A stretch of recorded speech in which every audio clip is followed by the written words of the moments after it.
पागल भिखारी, दिल को झकझोर देने वाली सच्ची कहानी। हमेशा की तरह मैं आज भी परिसर के बाहर बैठे भिखारियों की मुफ्त स्वास्थ्य जांच में व्यस्त था। स्वास्थ्य जांच और फिर मुफ्त मिलने वाली दवाओं के लिए सभी भीड़ लगाए कतार में खड़े थे। अनायास सहज ही मेरा ध्यान गया एक बुजुर्ग की तरफ गया, जो करीब ही एक पत्थर पर बैठे हुए थे। सीधी नाक, घुंघराले बाल, निस्तेज आंखें, जिस्म पर सादे लेकिन साफ सुथरे कपड़े। कुछ देर तक उन्हें देखने के बाद मुझे यकीन हो गया कि वो भिखारी नहीं है। उनका दांव पैर टखने के पास से कटा हुआ था और करीब ही उनकी बैसाखी रखी थी। फिर मैंने देखा कि आते जाते लोग उन्हें भी कुछ दे रहे थे और वे लेकर रख लेते थे। मैंने सोचा कि मेरा ही अंदाज गलत था, वो बुजुर्ग भिखारी ही है। उत्सुकतावश मैं उनकी तरफ बढ़ा तो कुछ लोगों ने मुझे आवाज लगाई, उसके करीब ना जाएं डॉक्टर साहब, वो बूढ़ा तो पागल है। लेकिन मैं उन आवाजों को नजरअंदाज करता, मैं उनके पास गया। सोचा कि जैसे दूसरों के सामने वे अपना हाथ फैला रहे थे, वैसे ही मेरे सामने भी हाथ करेंगे, लेकिन मेरा अंदाज फिर चूक गया। उन्होंने मेरे सामने हाथ नहीं फैलाया। मैं उनसे बोला, बाबा, आपको भी कोई शारीरिक परेशानी है क्या? मेरे पूछने पर वे अपनी बैसाखी के सहारे धीरे से उठते हुए बोले, good afternoon doctor. I think I may have some eye problem in my right eye. इतनी बढ़िया अंग्रेजी सुन मैं अवाक रह गया। फिर मैंने उनकी आंखें देखी। पका हुआ मोतियाबिंद था उनकी आंखों में। मैंने कहा, मोतियाबिंद है बाबा, ऑपरेशन करना होगा। बुजुर्ग बोले, ओह cataract. I had cataract operation in 2014 for my left eye in Ruby Hospital. मैंने पूछा, बाबा, आप यहाँ क्या कर रहे हैं? बुजुर्ग, मैं तो यहाँ रोज ही 2 घंटे भीख मांगता हूँ सर। मैं, ठीक है, लेकिन क्यों बाबा? मुझे तो लगता है आप बहुत पढ़े लिखे हैं। बुजुर्ग हंसे और हंसते हुए ही बोले, पढ़े लिखे? मैंने कहा, आप मेरा मजाक उड़ा रहे हैं बाबा। बाबा, oh no dog, why would I? Sorry if I hurt you. मैं, हर्ट की बात नहीं है बाबा, लेकिन मेरी कुछ समझ में नहीं आ रहा है। बुजुर्ग, समझकर भी क्या करोगे डॉक्टर? अच्छा, ओके, चलो हम उधर बैठते हैं, वरना लोग तुम्हें भी पागल हो कहेंगे। और फिर बुजुर्ग हंसने लगे। करीब ही एक वीरान टपरी थी। हम दोनों वहीं जाकर बैठ गए। Well doctor, I have specialisation in mechanical engineering. बुजुर्ग ने अंग्रेजी में ही शुरुआत की। मैं कंपनी में सीनियर मशीन ऑपरेटर था। एक नए ऑपरेटर को सिखाते हुए मेरा पैर मशीन में फंस गया था और ये बैसाखी हाथ में आ गई। कंपनी ने इलाज का सारा खर्चा किया और बाद में कुछ रकम और सौंपी और घर पर बैठा दिया। क्योंकि लंगड़े बैल को कौन काम पर रखता है सर, उस पागल भिखारी ने कहा। फिर मैंने उस पैसे से अपना ही एक छोटा सा वर्कशॉप डाला। अच्छा घर लिया। बेटा भी मैकेनिकल इंजीनियर है। वर्कशॉप को आगे बढ़ाकर उसने एक छोटी कंपनी और डाली। मैं चकराया, बोला, बाबा, तो फिर आप यहाँ इस हालत में कैसे? बुजुर्ग, मैं किस्मत का शिकार हूँ। बेटे ने अपना बिजनेस बढ़ाने के लिए कंपनी और घर दोनों बेच दिए। बेटे की तरक्की के लिए मैंने भी कुछ नहीं कहा। सब कुछ बेच बाच कर वो अपनी पत्नी और बच्चों के साथ जापान चला गया और हम जापानी गुड्डे गुड़िया यहाँ रह गए। ऐसा कहकर बाबा हंसने लगे। हंसना भी इतना करुण हो सकता है, ये मैंने पहली बार अनुभव किया। फिर बोला, लेकिन बाबा, आपके पास तो इतना हुनर है कि जहाँ लात मारे वहाँ पानी निकाल दे। अपने कटे हुए पैर की ओर ताकते बुजुर्ग बोले, लात कहाँ और कैसे मारूं? बताओ मुझे। बाबा की बात सुन मैं खुद भी शर्मिंदा हो गया। मुझे खुद बहुत बुरा लगा। प्रत्यक्षतः मैं बोला, आई मीन बाबा, आज भी आपको कोई भी नौकरी दे देगा, क्योंकि अपने क्षेत्र में आपको इतने सालों का अनुभव जो है। पागल भिखारी, यस डॉक्टर, और इसी वजह से मैं एक वर्कशॉप में काम करता हूँ। 8,000 रुपए तनख्वाह मिलती है मुझे। मेरी तो कुछ समझ ही नहीं आ रहा था। मैं बोला, तो फिर आप यहाँ कैसे? बुजुर्ग डॉक्टर, बेटे के जाने के बाद मैंने एक चौल में एक टीन की छत वाला घर किराए पर लिया। वहाँ मैं और मेरी पत्नी रहते हैं। उसे पैरालिसिस है, उठ बैठ भी नहीं सकती।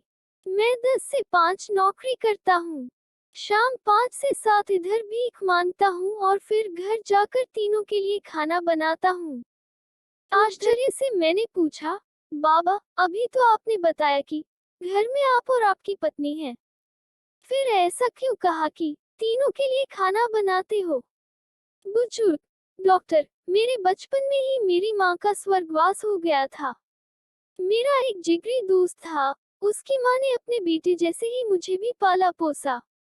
2 साल पहले मेरे उस जिगरी दोस्त का निधन हार्ट अटैक से हो गया तो उसकी 92 साल की माँ को मैं अपने साथ अपने घर ले आया, तब से वो भी हमारे साथ ही रहती है। मैं अवाक रह गया। इन बाबा का तो खुद का भी हाल बुरा है। पत्नी अपंग है, खुद का एक पाँव नहीं, घर बार भी नहीं। जो था वो बेटा बेचकर चला गया और ये आज भी अपने मित्र की माँ की देखभाल करते हैं। मैंने सोचा कैसे जीवट इंसान है ये। कुछ देर बाद मैंने सामान्य स्वर में पूछा, बाबा, बेटा आपको रास्ते पर ले आया, ठोकरें खाने को छोड़ गया। आपको गुस्सा नहीं आता उस पर? बुजुर्ग, नो नो डॉक्टर, अरे वो सब तो उसी के लिए कमाया था, जो उसी का था, उसने ले लिया। इसमें उसकी गलती कहाँ है? लेकिन बाबा, मैं बुला लेने का ही कौन सा तरीका हुआ भला? सब कुछ ले लिया, ये तो लूट हुई। अब आपके यहाँ भीख मांगने का कारण भी मेरी समझ में आ गया है बाबा। आपकी तनख्वाह के 8,000 रुपयों में आप तीनों का गुजारा नहीं हो पाता, अतः इसीलिए आप यहाँ आते हो। बुजुर्ग, no, you are wrong doctor. 8,000 रुपए में मैं सब कुछ मैनेज कर लेता हूँ। लेकिन मेरे मित्र की जो माँ है, उन्हें डायबिटीज और ब्लड प्रेशर दोनों है। दोनों बीमारियों की दवाई चल रही है उनकी। बस 8,000 रुपए में उनकी दवाइयाँ मैनेज नहीं हो पाती। मैं 2 घंटे यहाँ बैठता हूँ लेकिन भीख में पैसों के अलावा कुछ भी स्वीकार नहीं करता। मेडिकल स्टोर वाला उनकी महीने भर की दवाएं मुझे उधार दे देता है और यहाँ 2 घंटों में जो भी पैसे मुझे मिलते हैं वो मैं रोज मेडिकल स्टोर वाले को दे देता हूँ। मैंने अपलक उन्हें देखा और सोचा, इन बाबा का खुद का बेटा इन्हें छोड़कर चला गया है और ये खुद किसी और की माँ की देखभाल कर रहे हैं। मैंने बहुत कोशिश की लेकिन खुद की आंखें भर आने से नहीं रोक पाया। भरे गले से मैंने फिर कहा, बाबा, किसी दूसरे की माँ के लिए आप यहाँ रोज भीख मांगने आते हो? बुजुर्ग, दूसरे की? अरे, मेरे बचपन में उन्होंने बहुत कुछ किया मेरे लिए। अब मेरी बारी है। मैंने उन दोनों से कह रखा है कि 5 से 7 मुझे एक काम और मिला है। मैं मुस्कुराया और बोला, और अगर उन्हें पता लग गया कि 5 से 7 आप यहाँ भीख मांगते हो, तो? बुजुर्ग, अरे कैसे पता लगेगा? दोनों तो बिस्तर पर हैं। मेरी हेल्प के बिना भी करवट तक नहीं बदल पाती। यहाँ कहाँ पता करने आएंगी? हाँ हाँ हाँ। बाबा की बात पर मुझे भी हंसी आई, लेकिन मैं उसे छिपा गया और बोला, बाबा, अगर मैं आपकी माँ जी को अपनी तरफ से नियमित दवाएं दूं तो ठीक रहेगा ना? फिर आपको भीख भी नहीं मांगनी पड़ेगी। बुजुर्ग, नो डॉक्टर, आप भिखारियों के लिए काम करते हैं। माँ जी के लिए आप दवाएं देंगे तो माँ जी भी तो भिखारी कहलाएंगी। मैं अभी समर्थ हूँ डॉक्टर, उनका बेटा हूँ मैं।